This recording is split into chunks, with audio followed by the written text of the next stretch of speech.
오늘 우리에게 주시는 하나님의 말씀은 신약성경 베드로전서 2장 1절에서 5절까지의 말씀입니다.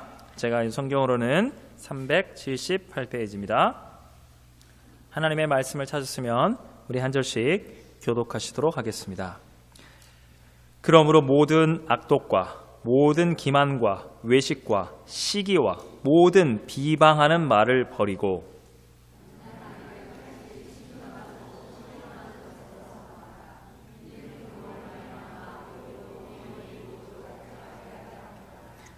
너희가 주의 인자하심을 맛보았으면 그리하라.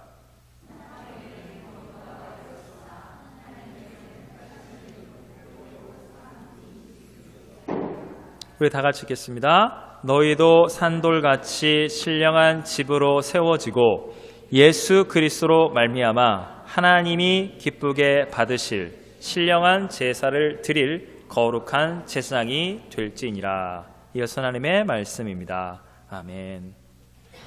교회 표어 우리 설교 제목입니다. 다 같이 한번 큰 소리로 한번 읽겠습니다. 복음으로 양육받는 공동체. 한 번 더 해보겠습니다. 큰 소리로. 시작. 복음으로 양육받는 공동체. 여러분, 성경은 우리에게 영적으로 반드시 구원받은 성도들, 너희는 양육을 받아라. 복음으로 양육을 받는 것은 옵션, 선택사항이 아니라 필수 조건입니다. 오늘 성경 2절 말씀 다 같이 한번 천천히 읽어보겠습니다. 자, 시작. 갓난 아기들 같이 순전하고 신령한 젖을 사모하라. 이는 그로 말미암아 너희로 구원에 이르도록 자라게 하려 함이라. 여러분, 마치 어린 아기가, 베이비가 엄마의 모유나 분유를 반드시, 선택사항이 아니잖아요, 반드시 먹어야 살 수 있는 것처럼 영적으로 똑같이, 아니죠, 그와 비교할 수 없는 절실히 반드시 영적인 하나님의 말씀을 공급받아야, 그 말씀을 사모해야 너희는 산다, 너희는 자라나야만 한다, 성경이 말씀하고 있는 겁니다. 오늘 성경 2절 말씀, 마치 어린 아기가, 이 베이비가 엄마 품에 안겨서 그 엄마의 젖을 빨고 있는 이 모습, 얼마나 아름답고 복되고 평화로운, 너무나 은혜로운 생명의 이미지 아닙니까? 너희가 어린 아기가 엄마 품에 안기를 보고 너무 예쁘다, 아기가 너무 사랑스러워요, 그런 것처럼 저와 여러분이 엄마 품처럼 예수님의 품에 안겨서 복음을 사모하고, 우리 시편으로 말씀드릴 것 같으면 목마른 사슴 시냇물을 찾아 헤매이듯이, 여러분, 양육은요, 처음부터 엄마가 필요한 거예요. 우리에게 영적인 생명을 주시는 예수님의 품에 안겨서 완전한 사랑, 완전한 의탁, 완전한 은혜의 모든 걸 맡기고 주님의 사랑으로, 주님의 말씀만이 내 영혼 육을, 내 삶을 살립니다. 그렇게 맡기라는 겁니다. 여러분, 어린 아기처럼, 아기는 몸을 가누질 못해요. 그냥 엄마의 품에 안겨야 살 수 있는 겁니다. 겸손해야, 어린이와 같은 제자된 마음이어야 양육을 알게 된다는 겁니다. 3절에 보시면 너희가 주의 인자하심을 맛보았으면 그리하라. 여러분, 하나님의 은혜를 맛보았습니까? 하나님의 사랑을, 하나님의 말씀을 꿀보다 더 달고 내 영을 살리는, 나의 삶을 인도하는 그 복음의 능력, 하나님의 기쁨과 소망을 맛보았으면, 이거 말씀 보지 말라고, 너 예배 드리지 말라고, 기도하지 말라고 아무리 반대하고 핍박, 박해가 와도 내가 죽느냐 사느냐의 문제인데 견딜 수가 없는 거예요. 여러분이 지금 영적으로 살아있느냐 죽었느냐, 더 정확히 말씀드린다면 지금 생명의 길, 성령 충만의 길로 내가 지금 가고 있느냐, 방향성이, 아니면 그냥 멸망의 길, 영적인 침체와 고갈의 길로 가고 있느냐. 신앙은 방향성인 겁니다. 신앙은 움직이는 거예요. 신앙은 동사입니다. 그냥 느낌, 형용사가 아니에요. 하나님의 말씀을 사모하고 말씀을 향해 뛰어 달려가는 겁니다. 여러분이 몸이 안 좋아서 감기, 몸살 완전히 뻗어 있는 거예요. 근데 언제 여러분의 몸이 회복되는 걸 느껴요? 아, 배고프다, 얼큰한 거라도 좀 먹고 싶다, 고기가 땡긴다, 어쨌든 밥맛이 돌면 여러분은 그 밥도 먹고 그 음식으로, 그 밥심으로 다시 일어서는 겁니다. 근데 몸이 아픈데 밥맛이 회복이 안 되는 거예요.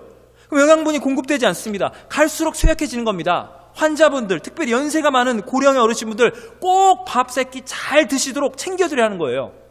저는 한의사가 아닙니다. 네, 그냥 개인적 의견이에요. 제가 봤을 때 보약이라는 것은 결국 밥맛을 돋도록 촉진하는 겁니다. 밥을 먹도록 만드는 거예요. 여러분, 의사든 약사든 한의사든 여러분의 건강 그 자체를 책임질 수 없는 거예요. 아픈 부위를 치유하는 거지, 먹고 힘을 내야 하는 것은 여러분이 먹어요. 여러분의 몸이 밥맛이 돌아가는 겁니다.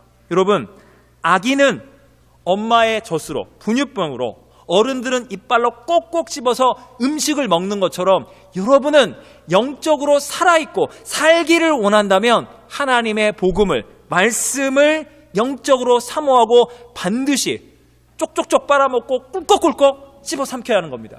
여러분은 반드시 양육을 받아야 하는 겁니다. 여러분, 이렇게 반드시 받아야 할 영생에 달린 문제, 영적인 양육을 받고자 하는 자, 필요 조건이 뭐냐면요, 1절에 있습니다. 우리 1절 한번 읽겠습니다. 자, 시작. 1절. 자, 시작. 그러므로 독과 모든 기만과 외식과 시기와 모든 비방하는 말을 버리고. 여러분, 영적인 죄, 이 근본적으로 입술의 죄악인 겁니다. 비방하는 말, 우리 속에 있는 악한 것들이 말로 드러나는 겁니다. 인격으로 드러나게 돼 있는 거예요. 숨길 게 없습니다. 여러분, 이게 바로 양육받기를 거부하도록 만드는데, 여러분, 우린 죄 가운데 입술에, 마음은 막 생각이 나요. 그러나 그것이 입술로 드러나는 건 우린 막아야 하는 겁니다. 어차피 죄를 짓고 있어요. 짓는 죄를 최소화하는 게 정말로 중요한 거예요. 여러분, 우리의 입술이 이렇게 말해요. 되게 겸손한 것처럼, 그러나 세상의 교만함을 거기 숨겨놨는데, 저는 무슨 양육이에요, 말씀, 기도예요, 영적인 거예요? 저는 원래부터 몰랐고 앞으로도 배울 필요 없습니다. 양육 그냥 저는 요 정도, 되게 겸손한 것 같지만 그건 영적 교만이 있는 거예요. 여러분, 열등감을 느끼는 것, 그게 돈이 됐든 공부가 됐든 세상의 어떤 지위가 됐든 특별히 교회에서 영적인 그 어떤 거가 되든 열등감을 느끼고 있다면 채워야죠. 공부해야죠. 돈을 벌어야죠. 나아가야죠. 근데 나는 그냥 요거밖에 안 돼요. 그건 겸손이 아니에요. 그건 열등감이고 그건 영적인 세상이 말하고 있는 교만인 겁니다. 근데 우리가 그 교만이 다 깨진 거예요. 주님이 너는 예수 그리스도 앞에 엎드려야 해. 복음을 너는 사모해야 해. 네 인생의 모든 걸 다 내려놓고. 세상의 교만이 깨지고 주님께 딱 왔는데 더 무서운 게 있어요. 영적 교만인데 믿음이란 이름으로 이게 자기를 속이는데, 여기 보세요. 기만, 나를 속이는 거예요. 내가 더 이상 양육이 필요 없는 것처럼 내 믿음이 대단히 좋은 믿음이다. 여러분, 믿음 그 자체가 나를 구원하는 게 아니에요. 믿음은 빈손인데 예수님을 붙드는 거예요. 예수님을. 여러분, 엄마가 있어야 애가 먹는 거예요. 애기가 밥을 해 먹습니까? 엄마가 애기한테 젖을 주든 분유를 주든 이유식을 줘야 애가 살죠. 그겁니다. 우리는 한때는 뭐 좀 했다. 근데 지금 하지 않으면 그거는 세상 교만이 그대로 영적인 교만으로 그냥 바뀌어진 거예요. 더 이상 나는 양육받을 필요 없다. 나 한번 구원받았다. 나는 천국 간다. 그냥 애기 상태에 머물러 있겠다고요? 장성한 어른으로 자라나야 하는데, 여러분, 이때 우리는 깨달아야 하는 겁니다. 여러분, 양육은 누가 받는다고요? 어린아이와 같은 심령. 어린 애기처럼 완전히 주님의 은혜가 아니면 살 수가 없습니다. 여러분, 사람한테 정말로 겸손한데 하나님 앞에 교만한 사람이 있을까요? 하나님 앞에 정말 모든 것 내려놓고 영적으로 겸손한 분이 있는데 사람들 앞에 교만한 사람이 있을 수 있을까요? 잠깐 속일 수 있을지 모르겠지만 엄밀히 말하면 자기 자신을 속이는 거지 사람들은 다 보여요. 우리는 객관적으로 남은 정확히 본다니까요. 내가 나를 속여서 문제지. 여러분, 하나님 앞에 겸손한 성도는 성도 앞에 겸손한 겁니다. 저도 성도예요. 목사 성도. 우리 모두가 하나님 앞에 철저히 겸손하면 사람들 앞에 겸손한 겁니다. 사람들 앞에 교만하다는 것은 양육 필요 없다. 내가 말씀 나보다 더 잘하는 사람 어디 있냐. 그러면 하나님 앞에 똑같이 교만한 겁니다. 저 여러분은 영적으로 겸손한, 주님의 품에 안겨서 은혜가 아니면 하루도 살 수 없는 그런 영적으로 어린아이와 같은, 어린이와 같은 그런 순결한 믿음을 가지고 계십니까? 네, 할렐루야. 네. 여러분, 육적으로 제가 이거 한번 테스트 한번 해볼게요. 오늘 우리 모든 어린이들까지 다 우리 전교인 연합 예배인데, 자, 우리 4, 5, 6학년 한번 손을 들어보실래요? 제가 어린이부에서 고학년이에요. 손 들어주세요. 우리 컵타 했던 친구들 지난번에. 자, 손을 한번 들어주세요. 네, 질문하려고 그래, 목사님이. 어머, 이 친구들 피부가 뽀얀하네. 애기 피부네. 초등학교 1학년 같은데? 유치원생 같은데? 어머, 너희들 왜 이렇게 젊어 보이니? 기분 어떠세요? 아니거든요. 저 좀 이따 중학교 올라가거든요. 9월 달에. 이렇게 되는 거예요. 자, 우리 중학생. 와, 너무 애기들 같아. 초딩 같아. 기분 나쁘죠? 우리 고등학생들. 아직도 중딩스러워요. 너무 애기들 같아요. 기분이 나빠요. 그래서 여러분이 어리고 젊다는 증거예요. 어린 사람한테 어리다고 말하면 기분이 나빠. 자, 우리 청년부가 좀 헷갈리는데, 자, 20대 초반 청년들, 어머, 고딩스러워. 기분 좋아요, 나빠요? 기분이 나쁠 수도 있고 좋을 수도 있는데, 제가 이전에 20대 후반, 자, 내일 모레 30인 청년한테, 어머, 결혼하셨어요? 막 이렇게 막, 아저씨, 아니, 총각, 왔다. 어머, 무슨 말이에요? 저 20대예요. 여러분, 꼭 이런 분들 있어요. 나이를 물어보면, 제가 어떻게 그렇게 보여요? 전 만으로는 아직 20대고, 만으로는 30, 만으로 40대. 언제부터 이렇게 만을 따지세요? 이게 나이를 말하는데 이렇게 막 나이가 더 많다고 그러면 버럭 화를 내는 분들이 있어요. 반대로 이거는 여러분 진짜 저를 포함해 저도 그래요. 여러분 나이에서 여러분이 60대면 40대, 50대면 30대, 40대면 20대 같으십니다. 그러면 아이고 그렇게 말도 안 됩니다 하면서 그냥 입꼬리가 올라가요. 그냥 20년을 그냥 말도 안 되는 거짓말을 듣고도 기분들이 너무 좋아. 그게 뭐예요? 늙었다는 증거예요. 나이 들으신 거를 그냥 받아들이면 늙은 분이 아닌데 젊다는 말에 막 너무 좋아하면 스스로 이미 늙었다고 느끼는 겁니다. 어린 사람, 젊은 사람은 젊다는 말에, 어리다는 말에 자존심 상하는 거예요. 내가 애로 보이세요? 여러분, 정말입니다. 우리 어린이부, 청소년부, 청년부, 어리다고 젊다고 웬 잔소리들이 그렇게 많죠? 부모님들이, 선생님들이, 어른들이 어쩌고 저쩌고 왜 하느냐? 우리 어른들이 저를 포함해서 그때 부모님이 했던 잔소리, 선생님들이, 기성세대가 이렇게 했던 거 했으면 내가 더 잘 될 뻔했는데 후회하는 마음으로 안타까워서 하는 거예요. 그러지 말라고. 우리처럼 손해보는 인생 되지 말고 잔소리를 할 수 있는 어른이 많다는 게 여러분 젊다는 증거고 어리다는 증거고 무한한 인간적으로나 영적으로 특별히 엄청나게 성장할 수 있는 지금 이 젊음을, 어렸을 때를 즐기십시오. 동시에 우리가 육적으로는 나이를 먹어가지만 여러분 우리가 주님 안에서 어른의 마음이 아니라 영적으로 어린아이와 같은 마음으로 겸손함으로 내가 하나님의 말씀을 묵상하는데 변화될 부분이 너무 많이 느껴지는 거예요. 교회 안에서 나를 조언해주고 가르쳐주고 나를 도와줄 사람이 많이 필요한 사람, 그렇게 충분히 양육받고 영적으로 겸손함을 유지할 때 성경이 말하고 있는 리더는요, 예수님이 그랬던 것처럼 섬김의 리더십인 겁니다. 가장 부족한 자의 마음으로 섬기는 자. 여러분 부모님들은 친구와 같은 부모님이 되세요. 친구가 되면 안 돼요. 애들이 해라는 데 다 해주면 안 돼요.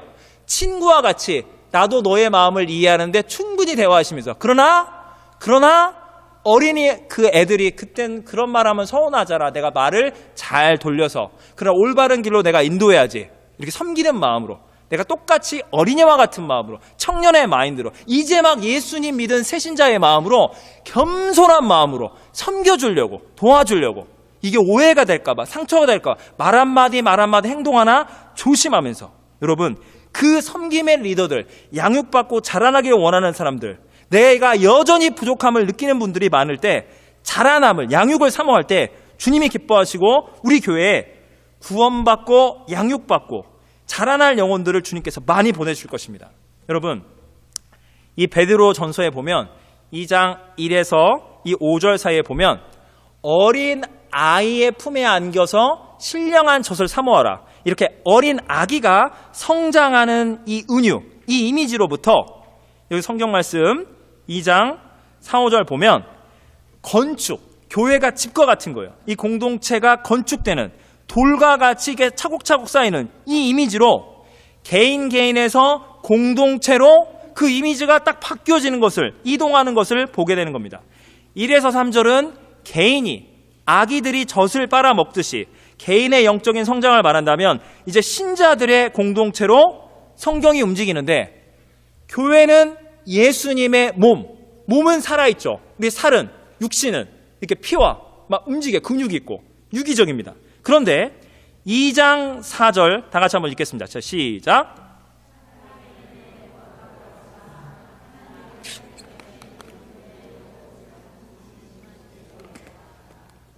여러분, 여기 보면 교회 이야기를 하려면 성경은 항상 예수님 이야기를 해요. 왜? 교회가 예수님의 몸이기 때문에. 근데 여기 보면 나는 정말 이 번역 진짜 마음에 안 들어요. 산돌. 산에 있는 돌이 아닙니다. 이건 살아있는 돌이라고 해줬으면 좋겠는데 왜 이렇게 번역을 했을까? 정말 저는 이해가 안 가요. 왜 산돌이라고 해? 살아있는 돌이에요. 리빙스톤. 여러분, 돌이 살아있대요. 이 말이 맞는 말이에요? 돌은 생명체가 아니야. 돌은 죽어있죠. 돌이 단단해야죠. 돌이 살아있대요. 이렇게 돼지고기처럼 생선처럼 흐물흐물 이게 부드럽대요. 그게 어떻게 벽돌로 사용돼요? 그런데 영적으로는 살아있는 돌, 그게 누구예요? 예수님이라는 겁니다.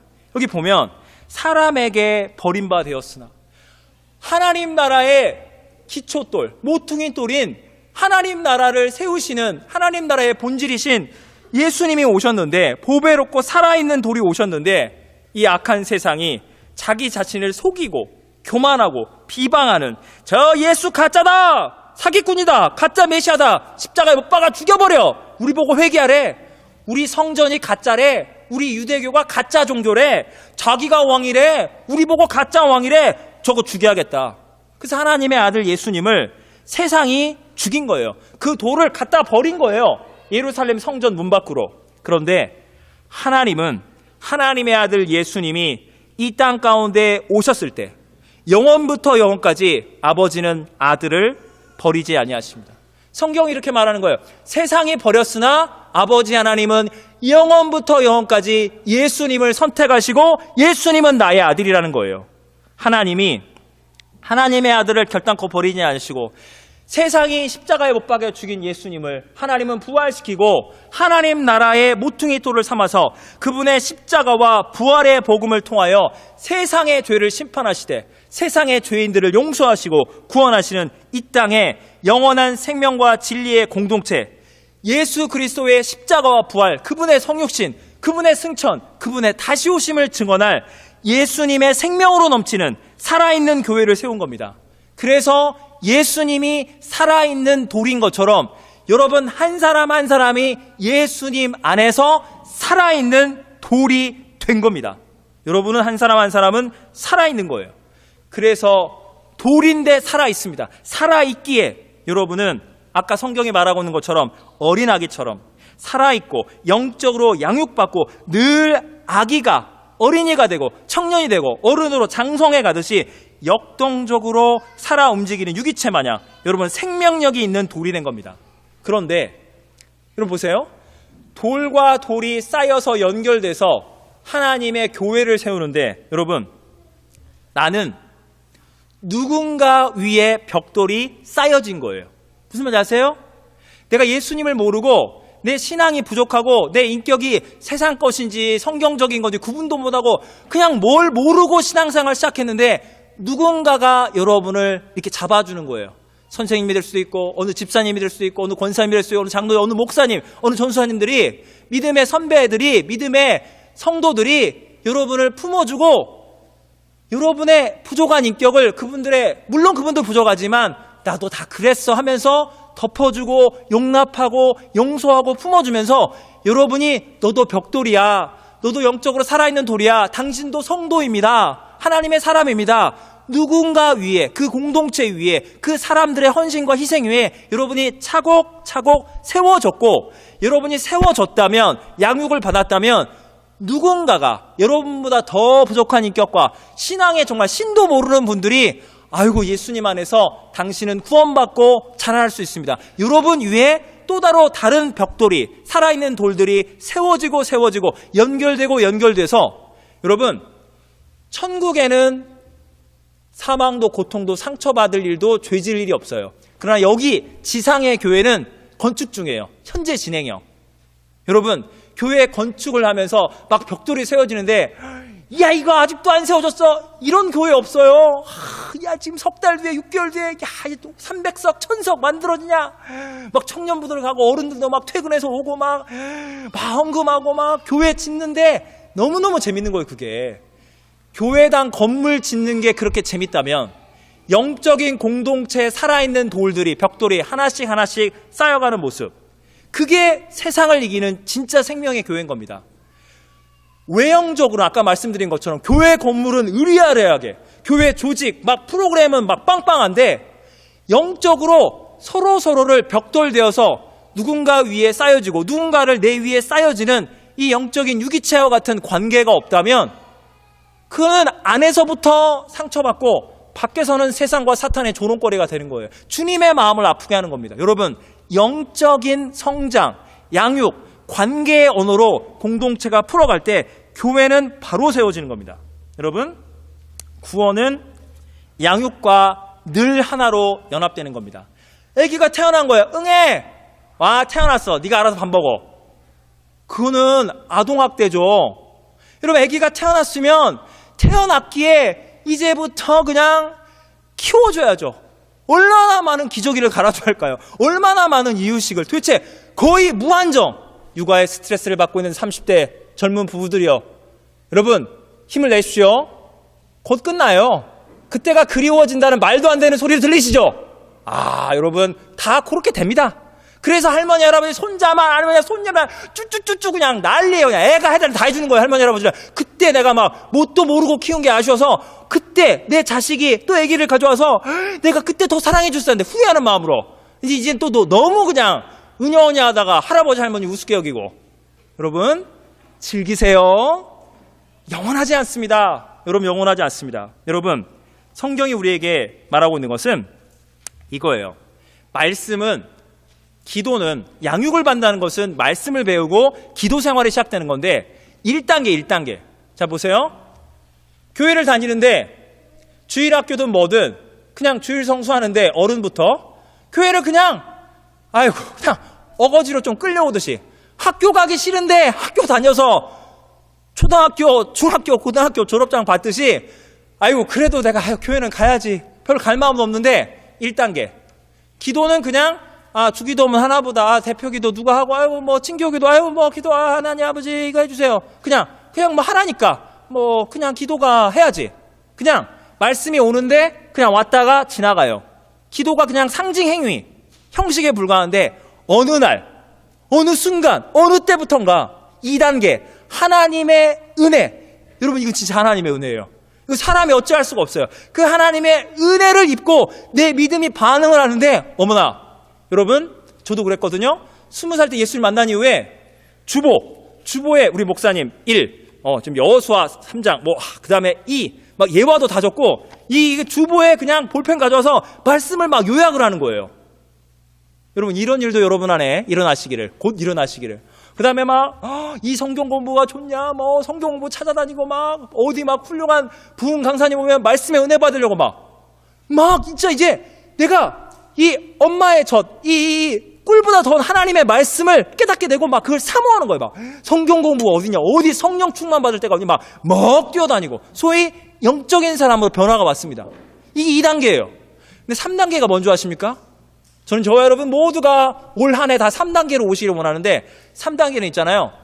내가 말씀 보고 내가 기도하는 것이 아니라 성경의 말씀이 성경 66권 하나님의 말씀 곧 인격으로 찾아오신 예수님께서 성경의 말씀이 나를 읽어 내려가기 시작하는 거예요. 성경의 말씀이 나를 통째로 내 인생의 꿈과 내 인격과 내 신앙생활과 나와 너 우리 모두 교회 공동체를 성경 말씀이 해석해 가는 거예요. 너 정말 주님께 무엇을 구하느냐? 세상에 구하던 것 그대로 구하고 이루려고 나를 따르는 거냐? 성경의 지식을 그렇게 많이 알아서 그렇게 뜨겁게 기도해서 무엇을 하기 위해서? 너 하나 잘 되려고? 너의 가족, 네 교회만 잘 되려고? 네가 속한 부서만 잘 되려고? 그건 아니죠. 회사가 아니잖아요. 그렇죠. 조직이 아니잖아요. 주님, 이 3단계는요, 진짜 너무너무 달콤한 거예요. 동시에 너무너무 괴롭습니다. 여러분, 신앙생활을 한마디로 제가 말씀드릴게요. 신앙생활이 뭐냐? 신앙생활은 예수님을 바라보고 믿고 그분의 품에 안기는 겁니다. 그러면 2단계가 1단계에서 2단계로 팍 올라가는 거예요. 말씀과 기도가 막 생명줄이 되는 겁니다. 그런데 예수님만 계속 보면 좋겠는데 이게 희한하죠. 저 여러분은 구원받았지만 여전히 죄인이에요. 우리는 아직 천국에 들어가진 않았어요. 완전 성화를 이루지 못했어요. 죄성이 있어요. 그래서 여러분이 성경에 나온 인물들을 보면서 제가 여러 차례 말씀드렸습니다. 성경은 거울이라고요. 어머, 사울왕의 이 교만한 모습. 어머, 베드로가 저는 예수님을 모릅니다. 저는 예수님의 제자가 아니에요. 막 예수님을 갖다 버리고 배반하고. 이게 나의 모습이구나. 동시에 예수님만 보면 좋겠는데 성경에 그렇게 나쁜 죄인들의 모습. 어머, 다윗이 저렇게 불륜을 저질러. 다윗이 절대 권력을 갖고 절대 부패해. 어머나. 동시에 예수님만 보면 좋겠는데 예수님을 믿고 구원받은 주님의 사랑을 입은 죄인들이 어머나 너무나 교만하고 시기하고 비방하고. 여러분, 비방은 언제 하냐면요, 남을 욕을 하려면요, 내가 너보다 낫거든? 너 똑바로 해. 그래 욕을 하는 거예요. 겸손한 분은 남을 욕을 할 수가 없는 거예요. 교만이 밑바탕에 있을 때 남을 판단하고 정죄하는 겁니다. 여러분, 그때 성경의 말씀이 나를 읽어 내려가기 시작할 때 내가 나를 위한 기도만을 드린 것이 아니라 주님의 기도, 나는 죄인을 구원하려고 그래. 누구야. 나는 죄인된 이 공동체, 이 교회를 내가 사랑하고 회개시키고 변화시켜서 나의 교회로 사용하려는 것이야. 그 주님의 음성이 들리면서 나보다 더 교만한 분들 덕분에 내 뜻대로 내가 안 되는 거예요. 여러분, 이걸 아셔야 합니다. 나의 교만함은, 나의 죄악은 나보다 더 교만한 분들, 나보다 더 대놓고 죄가 죄인 줄 모르고 짓는 분들이 내 인생의 브레이크가 되는 거예요. 그때 여러분이 어머, 저게 내 모습이구나. 한국 교회든 이민교회든 미디어 속에 나오는 교회가 이렇게 저렇게, 어머, 그거 내 모습이네. 어머, 그 교회의 모습이 우리 그 모습인가요? 어머, 부끄러워. 회개해야겠다. 이러면 여러분은 영으로 살고요, 3단계에서 4단계, 5단계로 막 계속 성장해 가는 겁니다. 예수님을 만난 자, 예수님이 사랑하는 죄인들을 사랑하게 되는 거거든요. 이게 신앙생활인 거예요. 근데 반대로 저런 죄인이 와, 어떻게 저렇게 교만해. 저 교만을 내가 꺾어줘야겠다. 저 악을 내가 꺾기 위해서 내가 더 큰 악으로 그냥 맞받아 쳐야겠다. 그때 여러분은 3단계에서 2단계로, 아니 1단계로 주저앉아 버리는 겁니다. 여러분, 똑같은 성경에 나와 있는 많은 죄인들의 모습들, 그리고 그 성경의 말씀을 은혜를 통해 구원받은 죄인들의 삶을 보면서 거울로 삼으세요. 어머, 성경의 말씀이 나를 비추는 거예요. 내 안에 교만한 사울의 모습이, 배반하는 베드로의 모습이, 스데반 안수 집사님을 돌로 쳐 죽이는 그 혈기충만한 자기의 의로 가득 찬 바리새파 그 사울의 모습이 보이고, 그와 비슷한, 그보다 훨씬 나은, 그러나 만만치 않은 교만한 죄인들을 보면서 오 주님, 저게 내 모습이군요. 저게 우리네 모습인데 어머, 예수님께서 우리 죄인들을 사랑하시는군요. 여러분, 복음으로 양육받으라고 제가 말씀드리잖아요. 복음이 뭐냐? 저를 따라하세요. 예수님은 죄인을 사랑하신다. 여러분, 이 한 구절이에요. 이 주제 하나예요. 성경 66권은 예수님은 죄인을 사랑하신다. 그래서 죄 짓게 하나요? 너 죄 많이 져라. 그 무조건 천당 가. 그게 아니에요. 죄인을 사랑하기 때문에 창녀와 같고 세리와 같은, 배반자와 같은, 살인자와 같은 우리를 주님의 성도로, 주님의 종으로 세워서 반드시 양육시키고 반드시 변화시키고야 마시는 그 예수님은 진짜 죄인, 나와 너, 우리 이 악한 세상을 예수님은 사랑하시는구나. 여러분, 우리 5절 말씀 다 같이 한번 읽도록 하겠습니다. 5절 말씀. 자, 시작.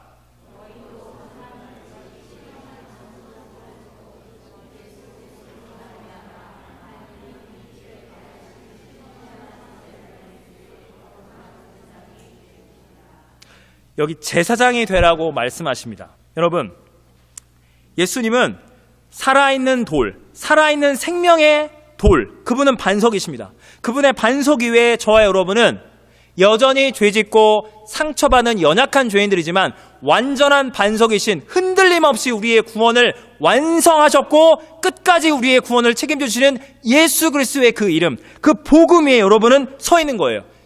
살아있는 돌과 같은, 반석과 같은 믿음이 되어서 하나하나 세워지는데 그 목적은 저와 여러분을 제사장을 삼으시겠습니다.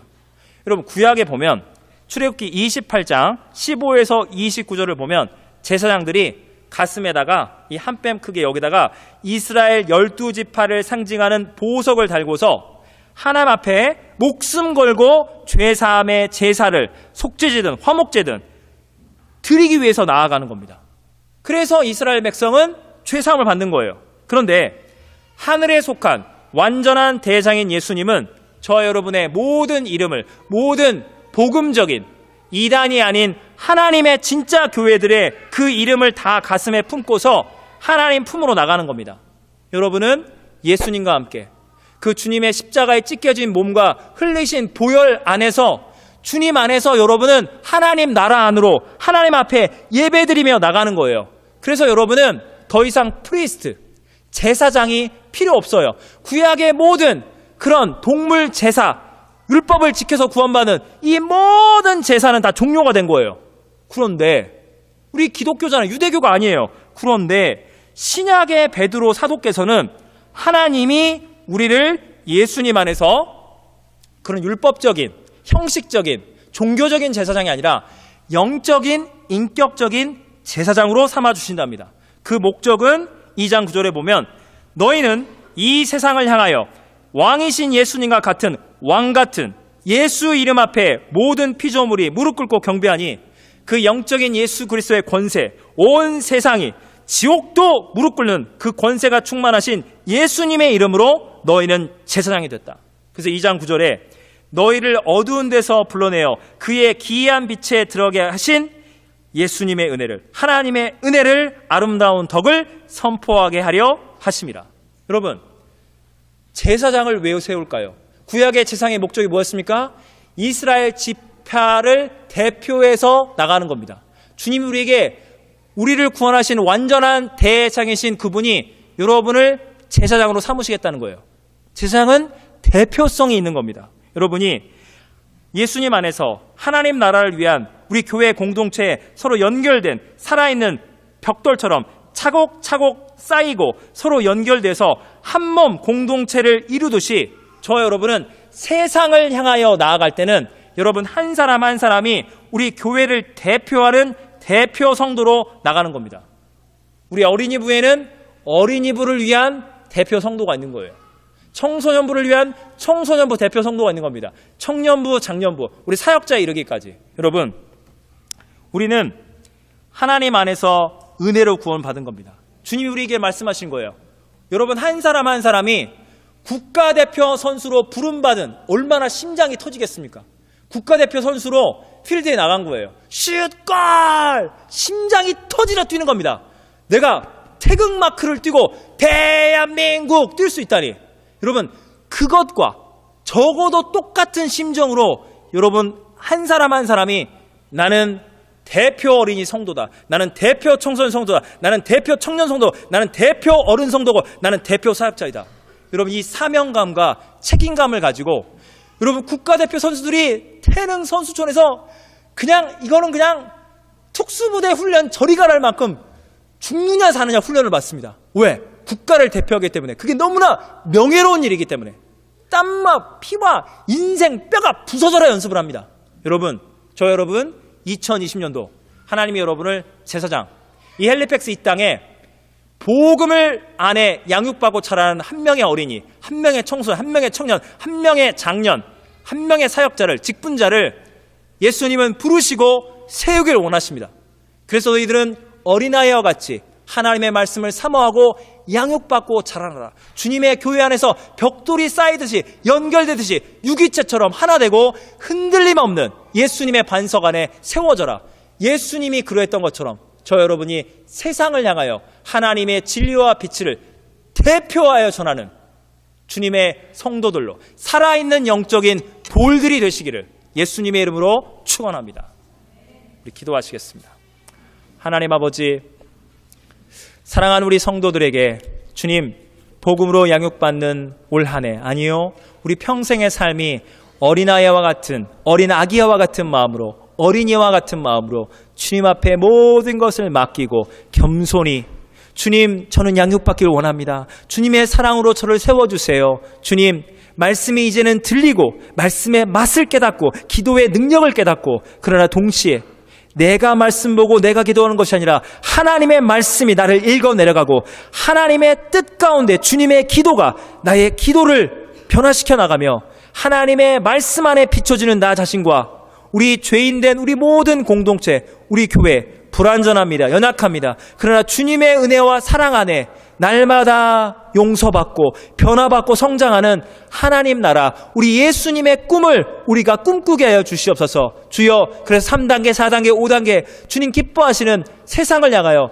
복음을 전하는, 포효하는 정말 영적인 하나님 나라의 국가대표 선수가 되게 하시고, 우리 어린이부가, 우리 청소년부가, 우리 청년, 장년에 이르기까지 하나님 나라를 대표하는, 양육받고 성장하는 강한, 강력한, 그러나 너무나도 겸손하고 순결한 성도들로, 살아있는 돌들로 세워주시고 저들의 삶에 복을 내려주시옵소서. 예수님의 이름으로 기도하옵나이다. 아멘.